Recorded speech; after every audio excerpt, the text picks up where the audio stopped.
If you've been waiting to become a subscriber of Fine Gardening Magazine, now is the time. Our holiday sales are right around the corner, so check our website frequently and follow us on social media to stay informed on upcoming deals. Go to finegardening.com to see our offers today.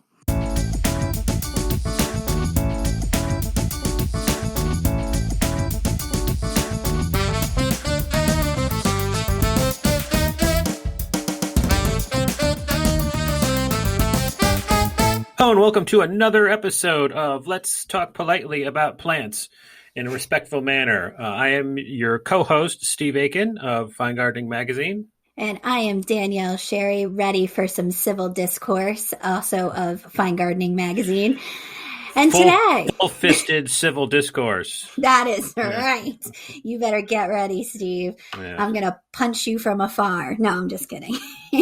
But I mean, you know, the reason I do this is because a lot of people object to the argue in the title. Yes. But anybody who has listened to it know that we really don't argue about anything. No. So no, we politely disagree. If they want to see you and I argue, we do that as well. We could tape an edition of that. But you know, you dissing my sports teams and you know me dissing your choice in podcasts. Yeah. We could do that. Look, it's really not my fault that you like the New York Giants. I mean, they're what, and whatever, you know? No, they have a win. They have a win. Not that I've been watching in this weird sports season that we've been going on, but right. How do we turn into sports talk radio? I don't know, but let's move on quickly. All right. So today, dear listeners, our topic is variegated shade plants. And you know, it shocks me that variegated plants even survive in shade because, you know, just because of how they are built, they have less chlorophyll. They're in spots where they're gathering less sunlight anyway because they're shade. So it always shocks me that there are variegated plants that can make it in the shade. But because they're variegated, they're less suited for sun. Like those spots on the leaves are more likely to burn in full sun. Mm-hmm. It would probably be harder to get something that's variegated for full sun. At least like a white variegation. I'm just going off the top of my head. But partial shade. That's where variegation happens. That's where it's happiest. Yeah. I think I have one plant on my list that could go in full shade. And I got to say, its variegation is you know not as prominent as some of the other picks on my list. So you have one plant that everyone will be disappointed in. No, it's got variegation. It's just not, you know, it's not that splashy, you know, crazy variegation where it's like mostly white with just a teeny tiny bit of green. Well, that's an important point because sometimes you need a subtle variegation and sometimes you need a strong variegation. Mm-hmm. And I think the biggest problem people have with variegation is they jam too much strong variegation in it, you know? Yeah. You know, it's like, I was going to say it's like combining patterns, but I'm looking behind you. So I don't want to say that, but you know, it's just too much. I tried not to say it, but I was stumbling and bumbling. Right. So, man, I mix patterns well, I think. Well, sure. It can be done. It can be done. And you are proof of that. Thank you. Well, so it's interesting to me because we keep saying white, but variegation can also be yellow, chartreuse and green, silver falls in there, which is silver a type of white? I don't know anymore. I don't know what silver is. It's a horse. It's you get shades of red. You know, okay. red and pink in some foliage. Not that I have any of those on my list. Yeah, like a tricolor beech or something like that. But that's there are those white jellas out there that have white and red and pink and green. You know, Yep. There's my Monet and my Monet Purple Effect. Yeah, is the new one. Yeah. So anyway, there's plenty of color you can get out there in foliage. There is, and you know, I only ask about silver because I went with a silver variegated plant as my first plant. The first thing that pops to mind for me for variegated for shade is brunnera and lungwort, pulmonaria. And those are the first two plants that pop up. And so I went with a pulmonaria and I went with spot on lungwort. And now I love lungwort. We have kind of a love-hate relationship over the decades of my gardening because I feel like I love everything in concept about a lungwort. It's got these long kind of blade-like leaves to it, spotted with silver and white. And depending on the variety, you get more of the silver versus more of the green. However, I feel like oftentimes it struggles for me in dry shade, and I tend to have more dry shade than moist shade. And the other thing is, these lungworts get into summer and they are just covered in powdery mildew. And classically, that has been what I've dealt with lungwort. But I love all the other attributes of the plant. So this year I requested from a plant breeder for us to get samples of spot on lungwort. So that's pulmonaria spot on, zones 3 to 9. And I wanted to do an experiment. We got enough of these plants that I put 1 or 2 in dry shade. And then I put, I think, only 1 in moist shade, like my one spot of moist shade that I have on my property. And just kind of have ridden it out through the year. Now, just bear in mind, I've only grown this plant for a year thus far, but we had an exceptionally droughty year here in Connecticut. We had an exceptionally humid Florida-ish summer. And I just went out about a week ago, check things out, see how it went. The one that's in dry shade, doing gangbusters. It is literally planted in the root zone of a mature redbud, Cercis canadensis. And it is doing really well. Looks great. No powdery mildew on either one in either location. And so far, so good. Now, I feel like that's a real testament to this variety spot on, because when these plants came in, you saw them, they were incredibly root bound, like to the point of, oh my gosh, like what am I going to do with this thing? I even thought about, I should just split this up right now and, have at it. But I didn't do that. I teased out the roots. I did a little bit of root washing, but, great variety. It's got, I think, kind of a 50-50 of silver spots on the green leaves. Starts blooming in mid-spring, gets this beautiful bluish flower to it that as it ages kind of fades to a pink and purple color. The claim to fame with spot on, this new variety of lungwort, is that the buds are allegedly orange of the flowers. Oh. I can't speak to that. Didn't see it. Didn't hear anything about it. But and it's also supposedly disease resistant, more powdery mildew resistant. And that I definitely saw with this. 16 to 18 inches tall and wide. Supposedly wants, ideally, partial shade and moist, well-drained soil. However, I planted it in dry soil. Seems to be doing pretty well. The thing about brunnera for me is that if you put the leaves of, 10 different cultivars next to one another, I wouldn't be able to tell the difference. Yeah. Unless it's like, Excalibur, which is all silver. Well, you said brunnera. Do you want more? Oh, no. Yeah, I meant, I always get brunnera and pulmonaria confused. They're like nothing alike, but the two names. So pulmonaria. Yeah. They all look the same to me, pretty much. There's the green leaves with silver spots, but supposedly there are differences in these. So you like spot on.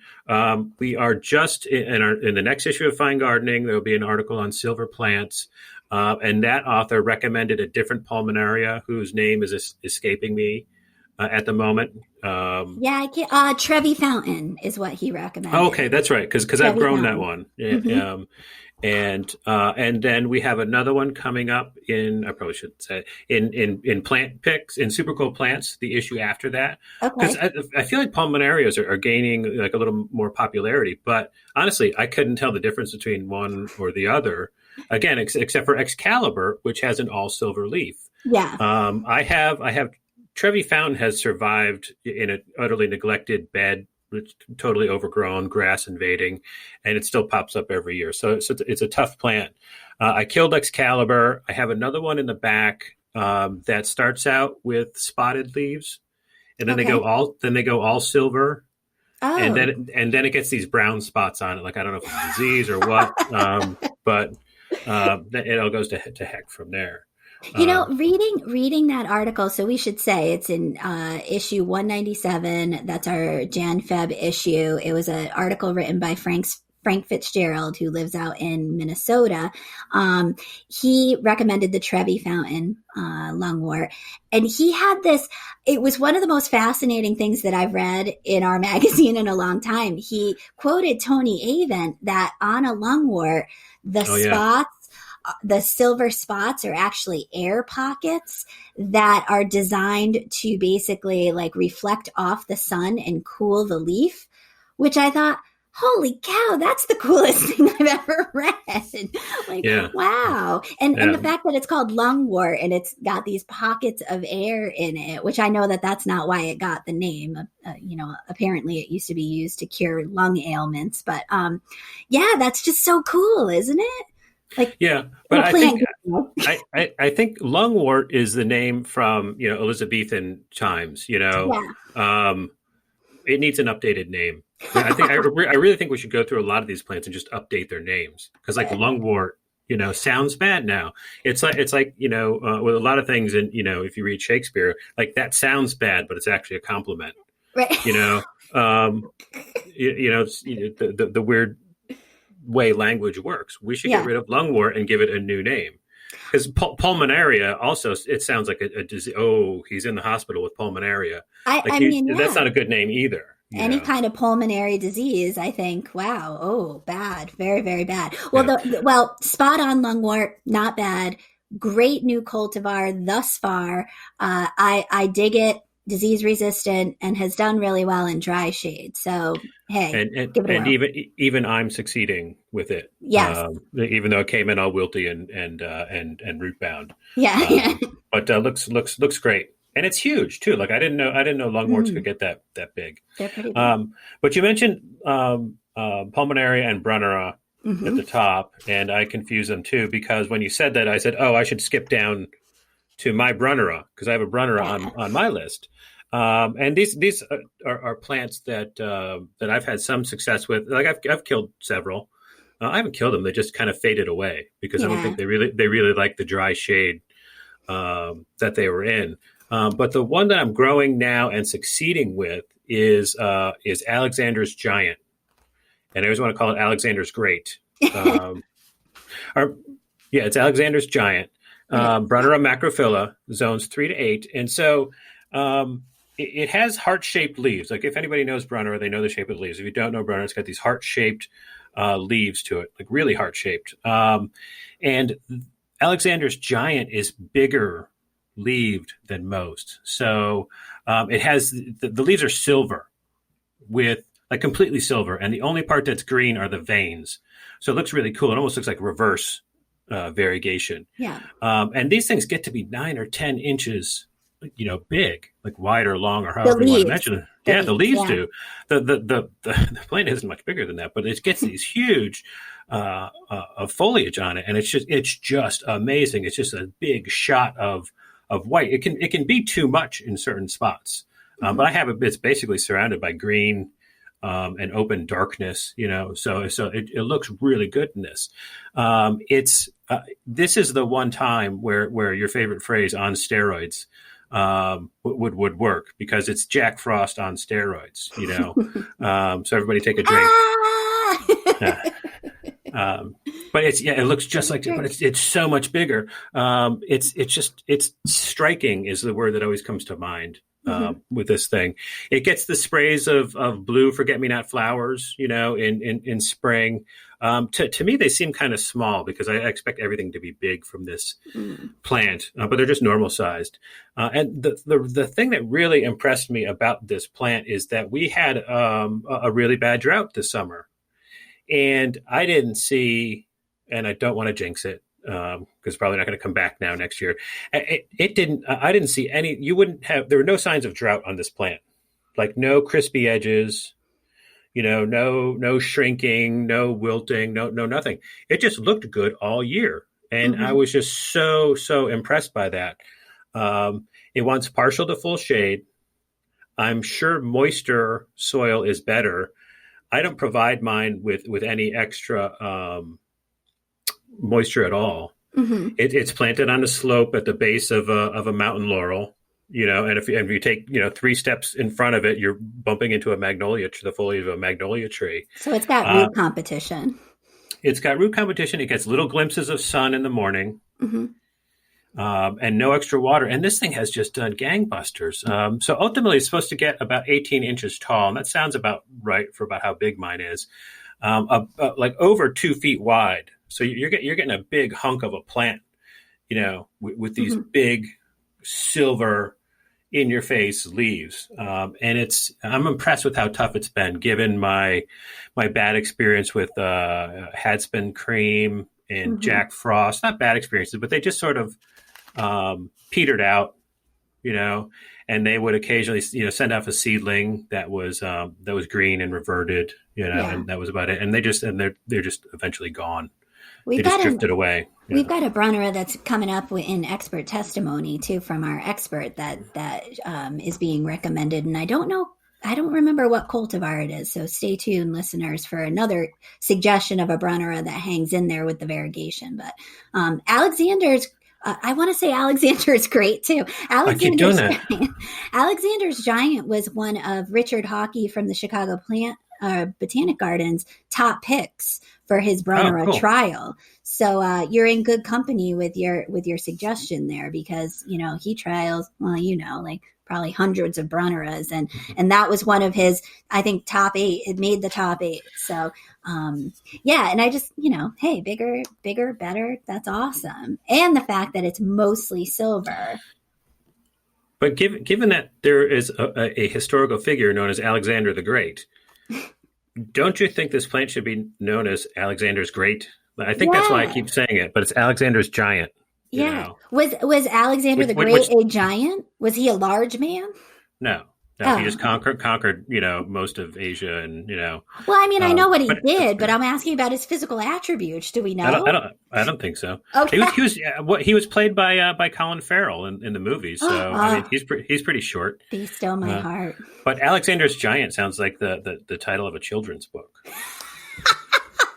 All right, so we've done 2 historically named plants, or plants that have connections to historic. So what else we got going on here? I don't know, Danielle. You're up next. You got the next plant. Well, all right. So no historical name connections whatsoever, but I'm going to go with that plant that we were talking about at the top of the show, that takes deep shade, that takes dry shade, that's subtly variegated, and that is Sno Cone lily turf. Liriope muscari Sno Cone. And just for everybody looking this up and Googling this at home, it's SNO, no W, cone. Why they did that, I have no idea. What's with that? Like, let's screw everybody up and let's make it snow. Yeah. It's snow, No, it's snow. No W, also, snow. For a historical connection, Liriope is actually the Greek goddess of forgotten things. Yeah. Are we going to try? We're going to carry this through for the rest of the show. We might be able to do it. She's the Greek goddess of forgotten things and gullibility. Oh, she's kind of my spirit animal then. Yes. All right. So this is zones. All right. We're talking about Liriope. We're talking about lily turf is its common name, and the cultivar is Sno Cone.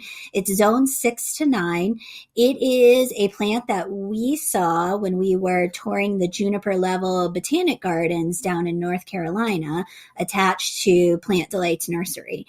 And, Liriope, lily turf, it is, I'm just going to say it. It's a boring common plant typically. It's used in areas where there's lean soil, there's root competition, dry shade. It forms these, 15-inch tall kind of roving tufts of grass. It's a problem-solving ground cover. That's how I would categorize it. But this Sno Cone caught both of our attention as we were walking along the pathways because the blades are light green with a little bit of dark green striping with a little bit of white, creamy white striping. Now we saw it in dense shade, and that was the color combo that we got with it. I've seen photos of it in more sun, I would assume, where it's a little bit brighter. The variegation is a little bit more noticeable, so maybe more of a part shade situation. Lily turf does put out flowers, usually I believe in mid-spring, where it kind of comes up as this reddish stem through the middle of the tufts of grass, and purple, almost grape hyacinth looking flowers to it, which is kind of interesting because its species name is Miscari, and that's what grape hyacinth is. But it's super tough. I mean, it's deer resistant. It's rabbit resistant. It is not vole resistant. I have had this plant, and the voles tend to love, I think it's because it has those, surface roots, those little rhizome. Are they rhizomes? I don't know. They kind of spread out, and that is just deer food or vole food. They just eat it all up. So then you get these bare patches in it. But, partial shade to full shade, lean soil, dry soil, it's tough. It's a tough plant. And especially if you're going to, take an already tough plant, throw some variegation onto it. Hey, Sno Cone, lily turf. I feel like this is a good pick if you're looking for something that's a bomb-proof plant. Yeah, that's why lily turf is so overused, because it's so tough. Probably the biggest insult I can give to lily turf is to say, well, my mom grows it. Oh, I hate it when you throw her under the bus. Yeah, my mom grows, she grows the regular variegated lily turf, which is it's showy, and it's fine, but you just see it everywhere.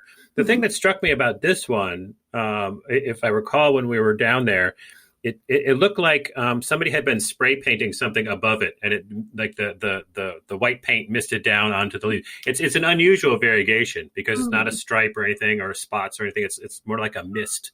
Yeah, has been sprayed. That's an excellent way to describe it. Yeah, and when I saw your list, I'm like, oh god, she's going with a liriope, and then I looked at the photos of it. I'm like, oh that is a cool one. Yeah. And so, and I immediately knew why you added it to the list, and I immediately wondered the same thing you did. What happened to the W in the name? Why? And so I forgot to say that Liriope, the Greek goddess of forgotten things, gullibility, she's also the Greek goddess of missing letters. Yeah. All right. I don't think that applies to me, but missing things and gullibility, yes, that does apply. So maybe she's not my spirit animal. So we should put a disclaimer now for people who didn't get the joke. There is no Liriope goddess. Yes. Yeah. Somebody's Googling like, oh, there's a goddess of gullibility. I've got to check this out. So. That's not true. I'm writing them a very nasty, strongly worded letter right now. All right, you got any Greek goddesses on your list? Maybe Frances Williams hosta. Oh, you can't talk about variegation in the shade and not have a hosta on the list. Like there, so many variegated hostas out there. Some of them are even, noteworthy. I can't tell the difference between most variegated hostas, but Frances Williams is one that I have seen around and actually bothered to plant in my yard. I can only have a few hostas because I have deer issues, and I need to make sure that these are tucked away in a certain spot where the deer can't find them. So I think I'm down to 3. I used to have more, but the voles got to them. So like lily turf, they have nice, thick, fleshy roots that the voles love. But hosta Frances Williams has these. It's I guess I've got a theme here with the brunnera. It's got these big, bold leaves to it, like 10 to 11 inches long or wide, or however you want to measure that. And they're they start out being like a blue green, which is to me is the coolest color of a hosta, and then it adds like gold and yellow and chartreuse around the edge, depending on where it is in the year and how much sun it gets. It's not really a band. It's thicker than a band. So it's not just like a little stripe around the end. So it's these big, cool blue-green foliage with chartreuse and yellow around the edge, and they're corrugated and they're cupped. And so they're really interesting as far as, they stand out from hostas, and they provide so much in shade as smaller foliage. Yeah. And this is a nice big presence, and you get a nice big mound. It gets to be about 2 feet tall, and maybe even wider if you would stop dividing it, which I don't do. But just this big, beefy, super cool presence in the shade. So you've got blue, green, yellow going on in there. It's very striking. It's a focal point if you need it to be. Because the leaves are corrugated, supposedly that means slugs stay away from it.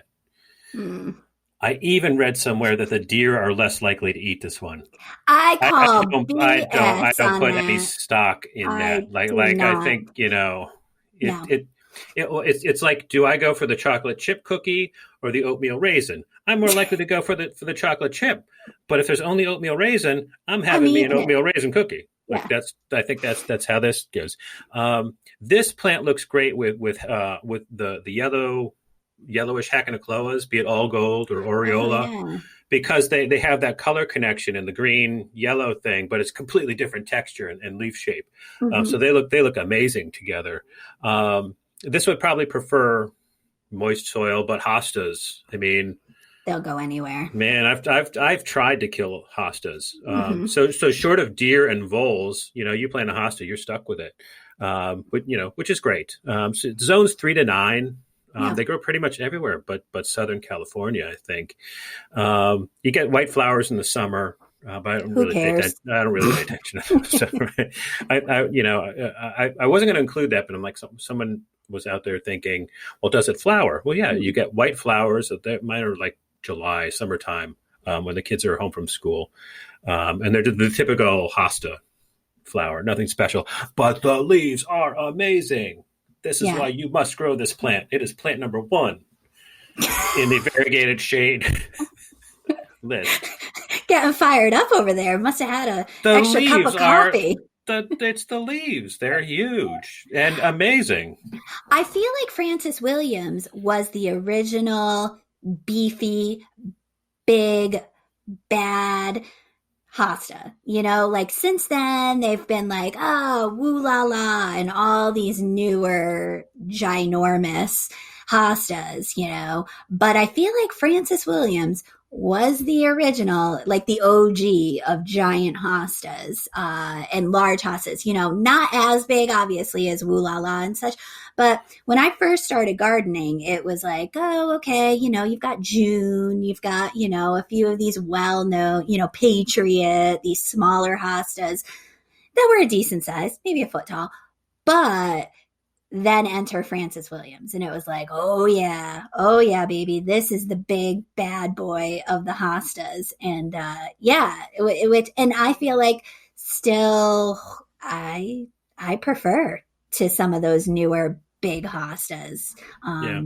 So one thing I was reading about in this, and everyone should take this with a grain of salt because it was just stuff that I read. But you can often find this listed as Hosta Sieboldiana, like it's a member of that species. But apparently, it just has that's in the parentage, the Sieboldiana, and who cares? What that means to the rest of us is that Sieboldiana is not very good at taking heat. So if you live in an area with hot summers, this one might not perform very good for you. Yeah. And so this is one of the good times. It's in your favor to live in a colder area. Zones 3 and 4 are cheering right now. Take that, zone 8. Oh my God. So I feel like I haven't picked anything that with particularly large leaves at this point. You've gone with all like big bad boys over there. You're hopping on the bigger is better bandwagon. I guess. So I'm going to pick a plant that that I bought because I actually bought with you, and that's Ageratum leopard plant, Farfugium japonicum ageratum. I bought this plant at Argentum. Oh, Argentum. Yes. Oh my God. Why do I have Ageratum on the brain? Well, I don't know. That's an annual. And as much as I love to correct you, I just did that because once you said that, I started thinking of Ageratum, and I don't want other people to think that. I'm thinking of the purple annual right now. Yeah. No, Argentum leopard plant, Farfugium, which, God, I love it. I think that's such a cool name. Japonica Argentum. It's zone 7B to 10. Now, I had purchased this plant when we were doing I think an episode where we were doing cool annuals or something about, making containers with cool annuals. Anywho, this is a cool plant that I was just going to grow as a tropical, and if it overwintered, great, no big deal. If it died. It is, think ligularia. That's what it looks like. It's got these lily pad-like leaves that are, 8 inches or so in diameter.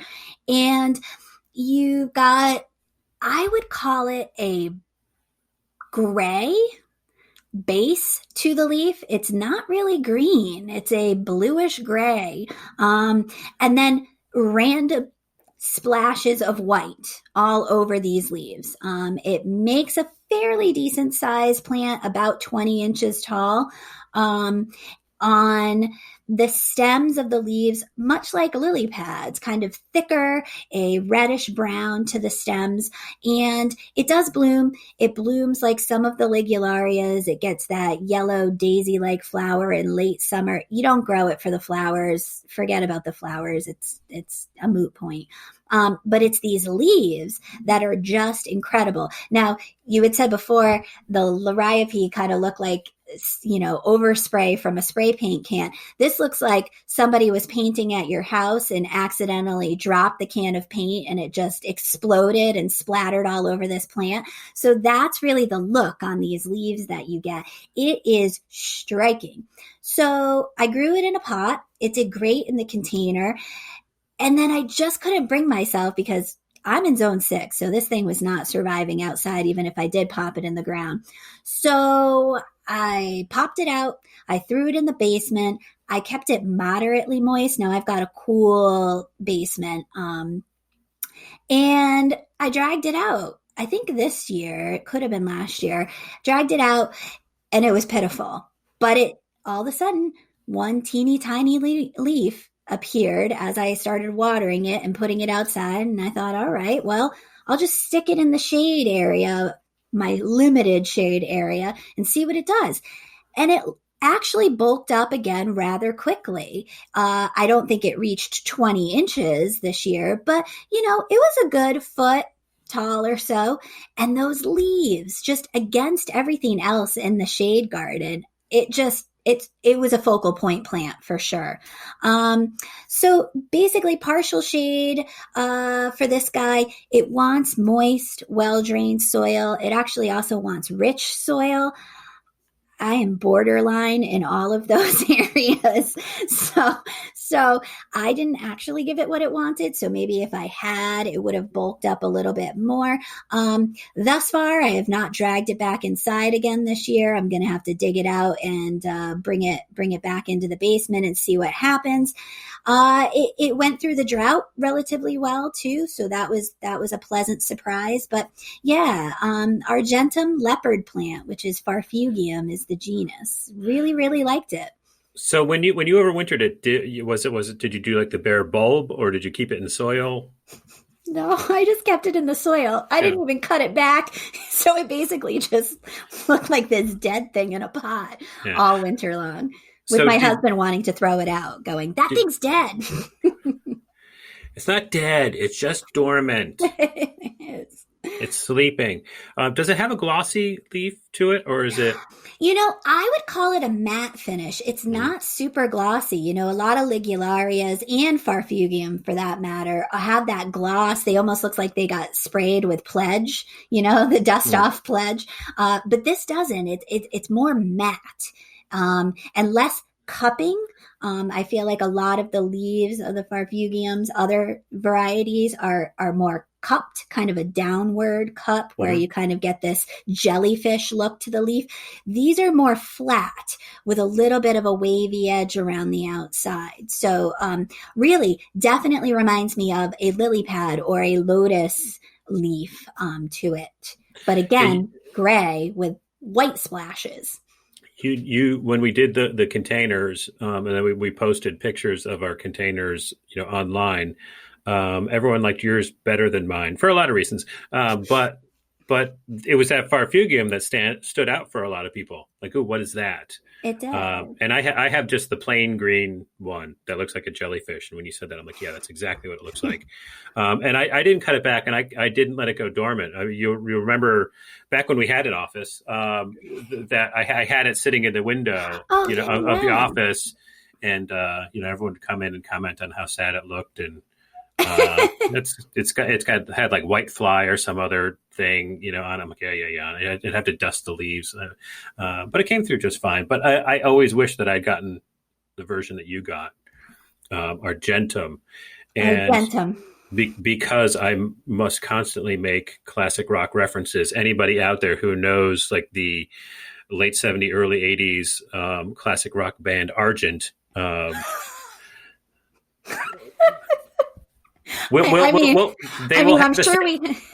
will have the same song stuck in their head that I do, because they're like a one-hit band. It's called "Hold Your Head Up," and is it "Hold Your Head Up"? That's exactly it. That is Argent.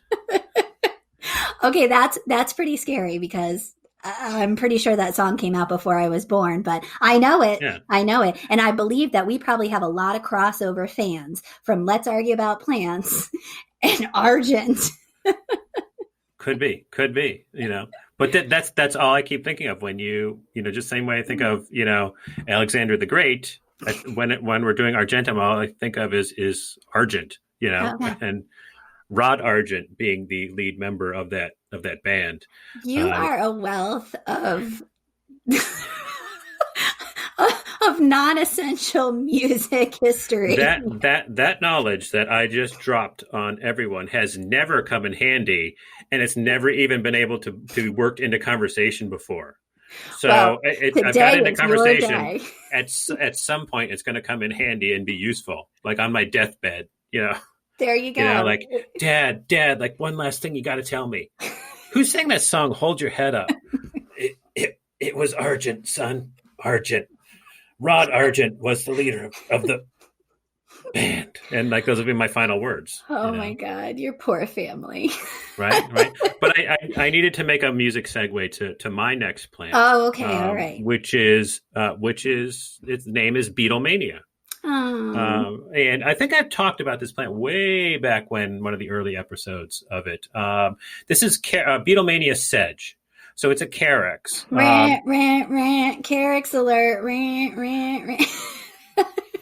I feel like we have to do that with you. Everybody take a drink. Steve's talking about a carex. They would have to drink more often when I make like a dumb reference to like something bizarre and esoteric. Okay, but anyway, Beatlemania. Okay, thank you. Which is a sedge, carex caryophylla. So we're talking zones 5 to 8 on this little guy. It's supposed to be about 6 inches tall, but I would be surprised if it even gets that tall. Mine's probably about 3 inches tall. But the blades are kind of long. So being a sedge, it has the grassy foliage. These are really, really slim blades of foliage, and they have just the slightest yellow edge to them to give them just a like an air of color to them. And it's called Beatlemania. It's I guess it's a sport of, there's a carex called the Beatles, which looks like the mop top, like our lovable mop tops, and it looks like unkempt hair. not in like a messy way, but like it's like a mop top. It's unruly. Mm-hmm. The way that men's hairstyles now like have the unkempt look, like they just take the product and shove it in their hair and they have it stick up everywhere and it looks great. I can't do that for a number of reasons. Number one, I lack the amount of hair it takes to do that. The follicle prowess. Yeah, but it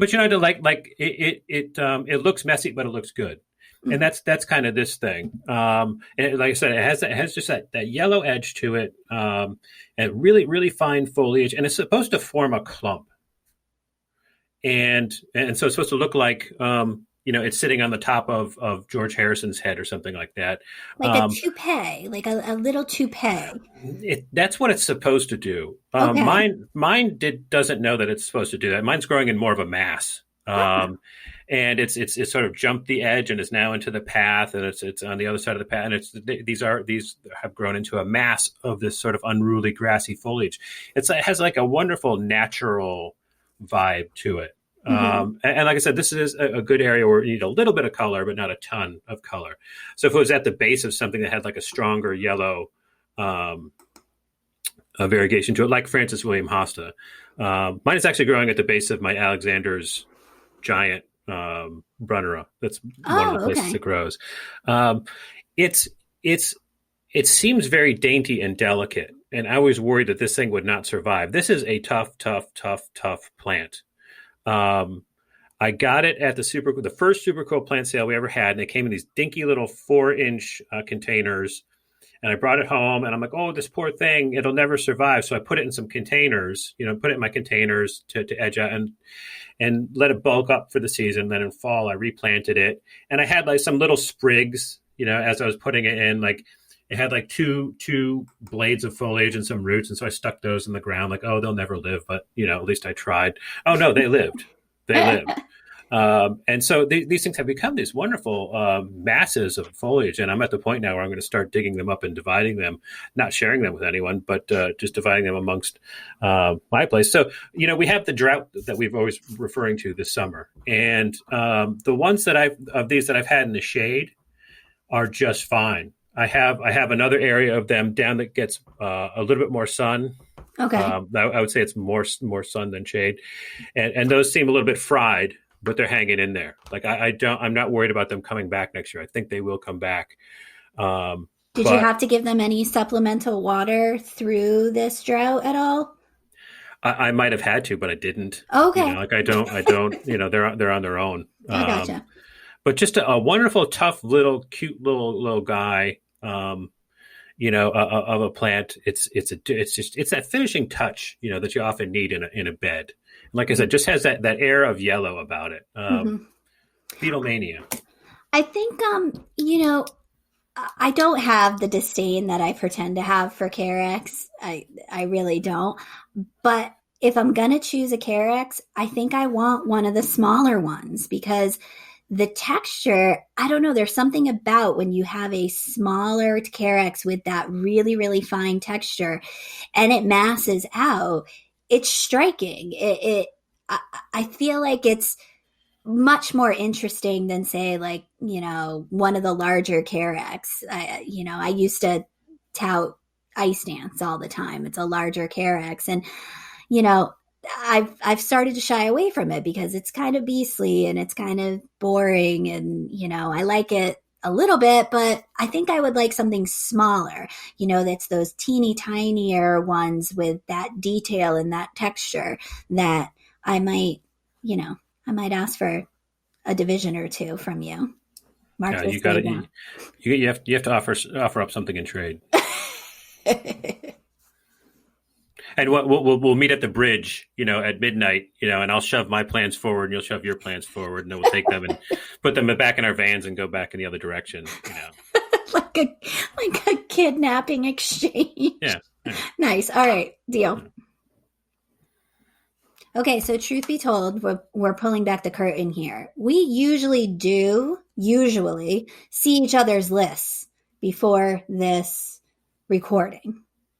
And I was very shocked that I sent you my list and you did not come back at me saying, I can't believe you picked that plant because my next plant coming up is zones 10 to 11. It is most definitely not anything I will ever be able to grow in a hardy fashion at my house. But it is variegated.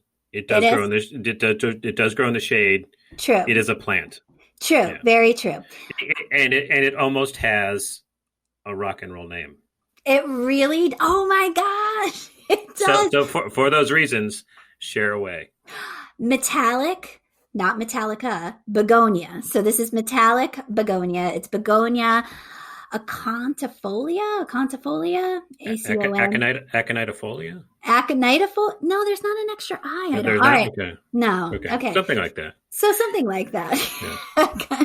So anywho, this plant, ironically, so it's a zone 10 to 11 plant. I fell in love with it at the Denver Botanic Garden a couple years ago. And I'm walking around their gardens and I see this begonia that is just, I'm not going to say it, that is huge and beefy and looks like it took a performance enhancing drug. It is ginormous. There are so many people out there that are thirsty. Just say it so that they can take a drink. It looks like it's on steroids. It really does. It was huge. So it's this tropical begonia. Think, giant palmate leaves with a little bit of a wavy edge to them, dark green, splatter painted with silver. So, you come around the side, you come around this side, you see it in the shade, and it's just reflecting off any little bits of light that it has. It truly does look like you dripped liquid mercury all over it. It was really, really stunning. And it's in it's the Denver Botanic Garden. I'm thinking, oh my gosh, this is incredible. Why don't I know about this plant? Well, clearly they plant it, harvest it up, and overwinter it indoors because it is zones 10 to 11. But this begonia when I saw it, it was 3 feet tall. It was huge. And apparently it can get up to 4 feet tall. I would be surprised if in a growing season that's more temperate, if it gets to be that big. But full shade, moist, well-drained soil. This is a wish list plant for me. It's not one that I've ever grown. I'd like to throw in one of those every now and then that, I've fallen in love with, but I haven't grown myself yet. I would treat it like a tropical. I have big plans when I can find it and order it, hopefully for next spring, that I will grow it much like I do a banana or, my elephant ears that I incorporate into some of my shady spots, partial shade spots.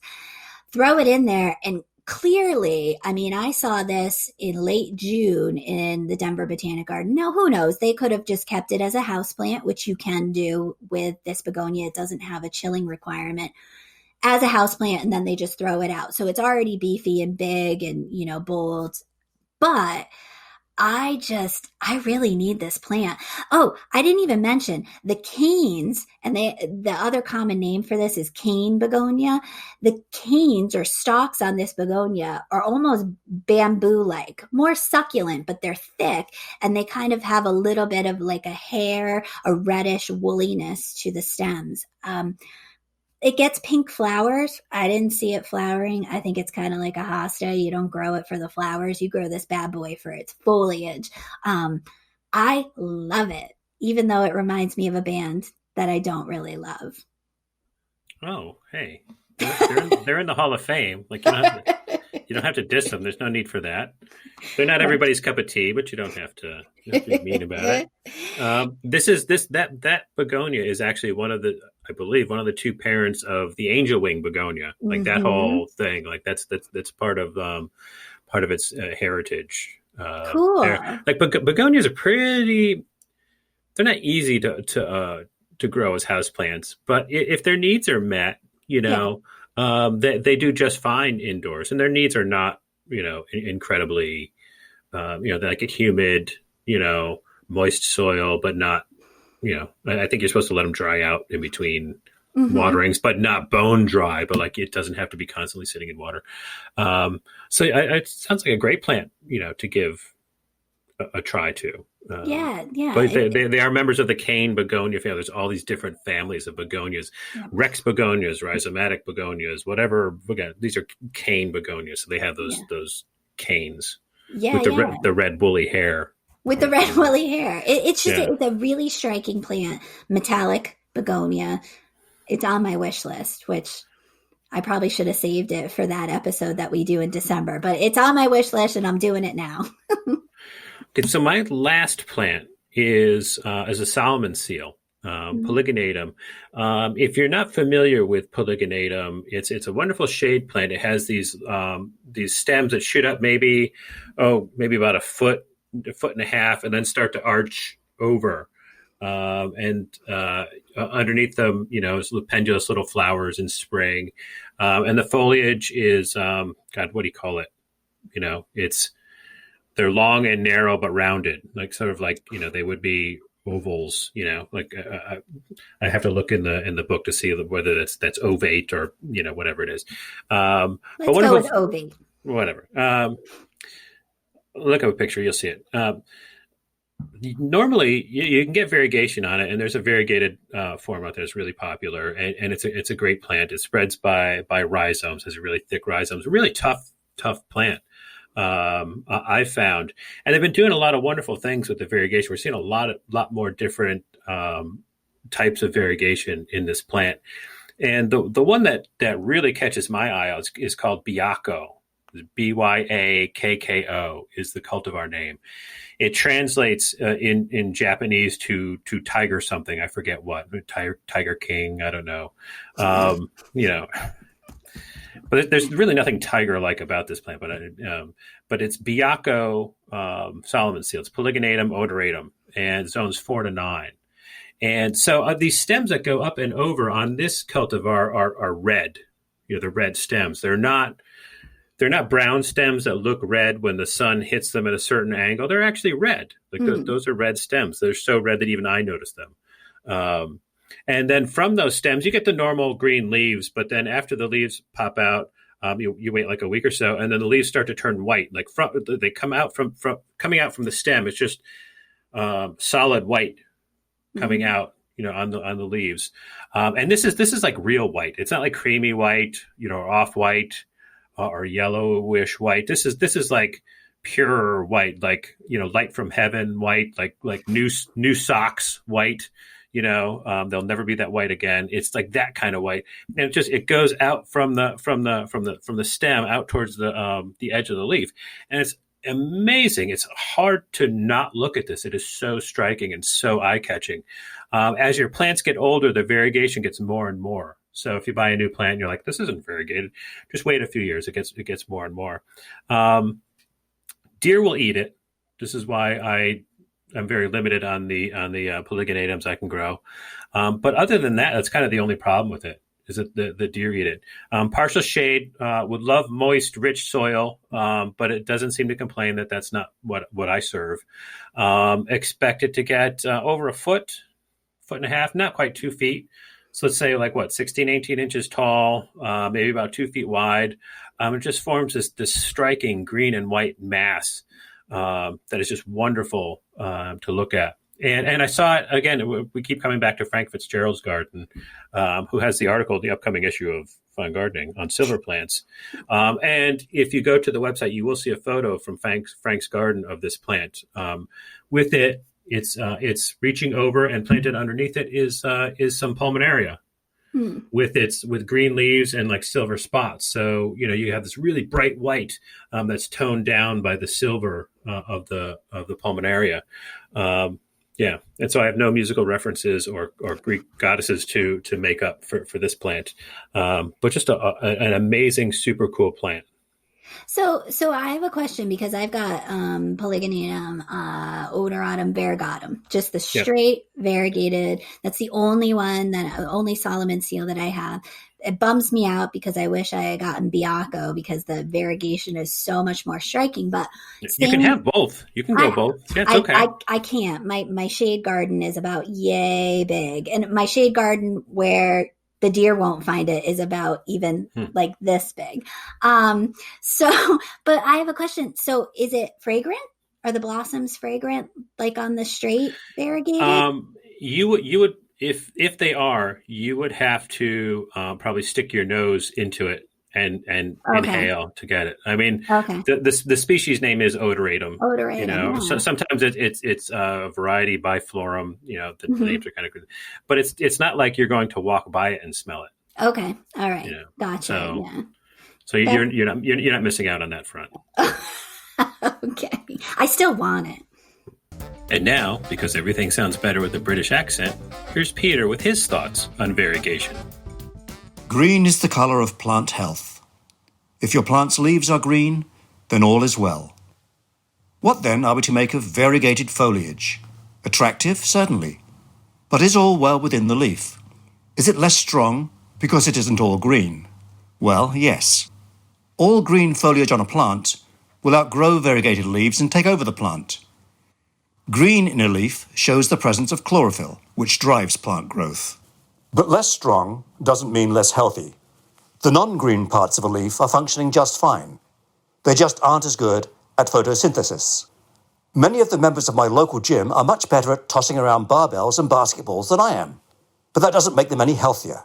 I would be more than happy to put my cholesterol levels up against theirs at any time.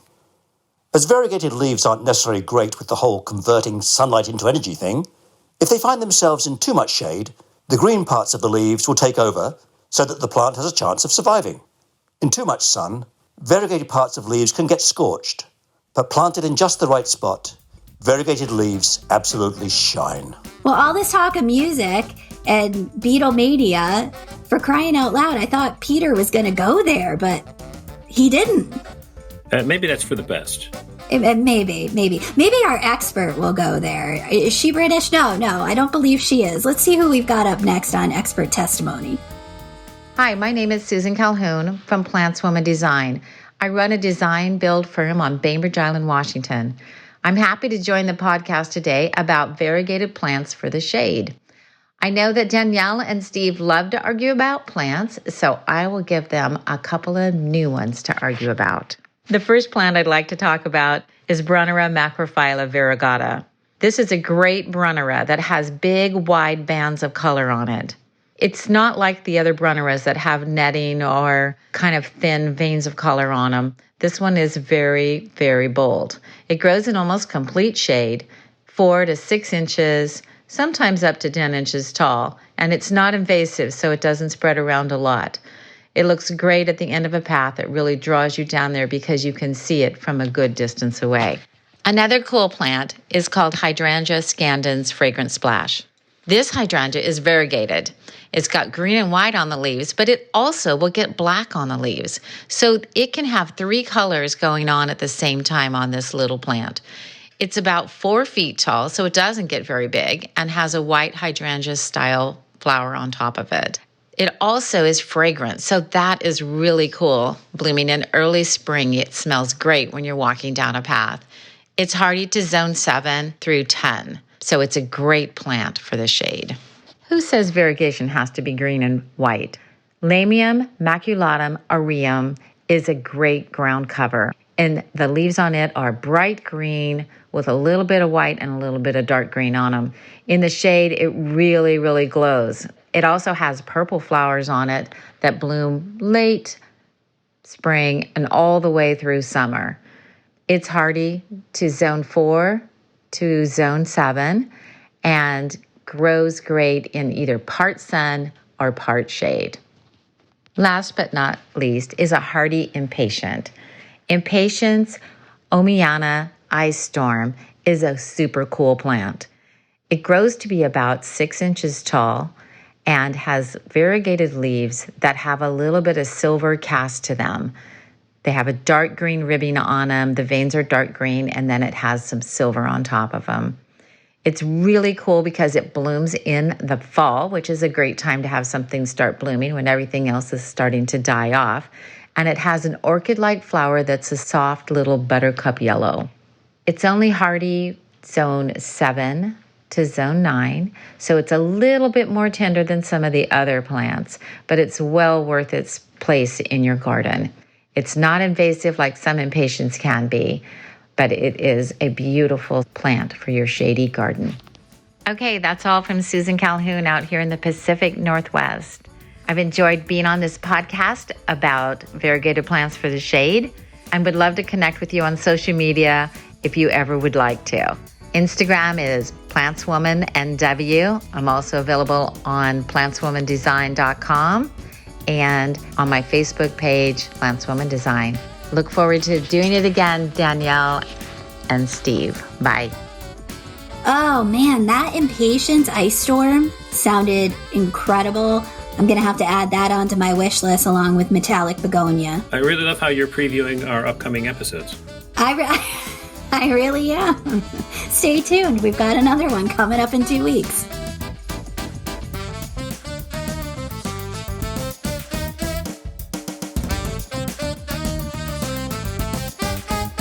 Looking for something to chase away the winter blues? Well, let me sing you a little song I wrote. No, Steve, just no. What he meant to say is you could join us with Fine Gardening All Access. We promise to sharpen your gardening skills, keep you entertained, no matter the weather. And an added benefit, no music from Steve. Go to finegardening.com to sign up for a free 14-day trial. But I actually worked in a great rhyme for all access. No, not happening, Steve. Not happening.